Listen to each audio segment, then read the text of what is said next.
शुभकामनाएं देता हूं और मां से प्रार्थना करता हूं कि आप सबके परिवारों में खूब मंगल हो, खूब खुशियां हो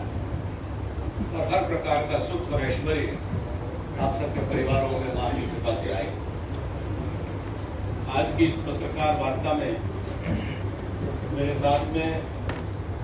कैप्टन भूपेंद्र सिंह जी वीर चक्र जिला अध्यक्ष हिसार,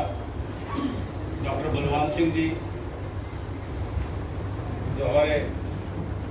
वरिष्ठ नेता हैं और डीएनटी समाज का नेतृत्व हरियाणा प्रदेश में करते हैं।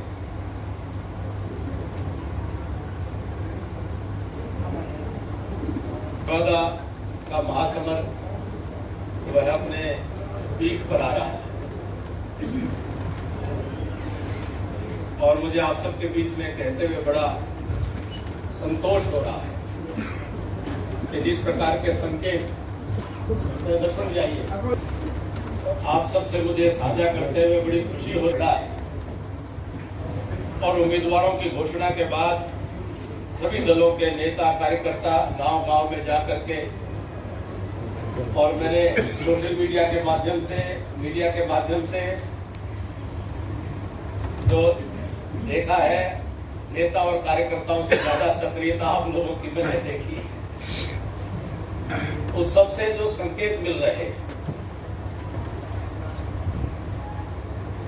हम पूरी तरह से आश्वस्त महसूस कर रहे हैं कि बड़ौदा की जनता इस बार निश्चित तौर पर वह पिछले आम चुनाव में हुई अपनी भूल को सुधार करके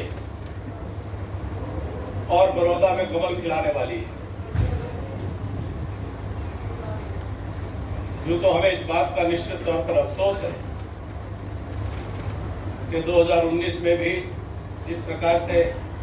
श्रीमान कृष्ण हुड्डा जी विधायक बने, आज वो दुनिया में नहीं रहे।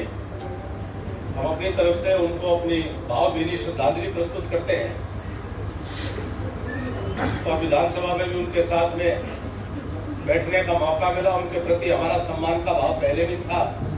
और हमेशा रहेगा। लेकिन वक्त का तकाजा ये रहता है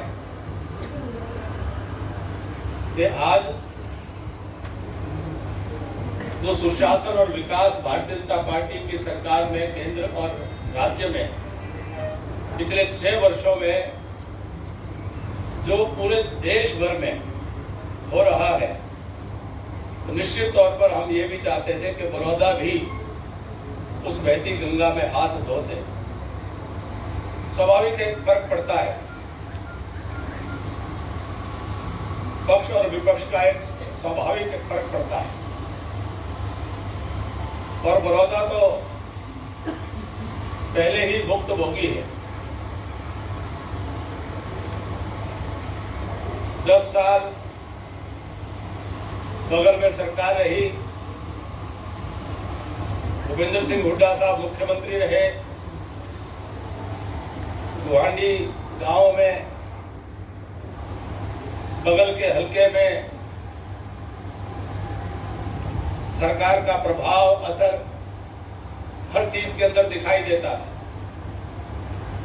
लेकिन दिया तले अंधेरा था और बड़ौदा विकास से वंचित था। आज समय आ गया है कि बड़ौदा में वो विकास की गाथा को लिखने का। और जिस प्रकार से भारतीय जनता पार्टी की सरकार 5 वर्ष चली और 1 वर्ष गठबंधन की सरकार चली है, श्रीमान मनोहर लाल जी के नेतृत्व में मुझे पूरा विश्वास है कि बड़ौदा की जनता एक नई आस के साथ, नई उम्मीद के साथ अपना मत भारतीय जनता पार्टी के पक्ष में देगी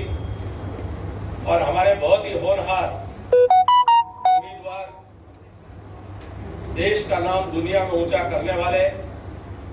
अंतर्राष्ट्रीय पटल पर भारत का तिरंगा पूरी दुनिया के सामने फहराने का कारनामा करने वाले और अंतर्राष्ट्रीय खेल जगत में अपना ही नहीं, अपने परिवार का ही नहीं, पूरे गांव और क्षेत्र का नाम ऊंचा करने वाले भाई योगेश्वर दत्त जी को निश्चित तौर पर बड़ौदा के प्रतिनिधि बन करके हरियाणा की विधानसभा में जहां मनोहर लाल जी के हाथों को मजबूत करेंगे, भारतीय जनता पार्टी का एक विधायक और उस संख्या बल में बहुमत में बढ़ोतरी करने का काम करेगा। वहीं बड़ौदा में भी जैसा मैंने पहले भी कहा कि विकास की नई गाथा लिखी जाएगी। माननीय मुख्यमंत्री जी ने सरकार की तरफ से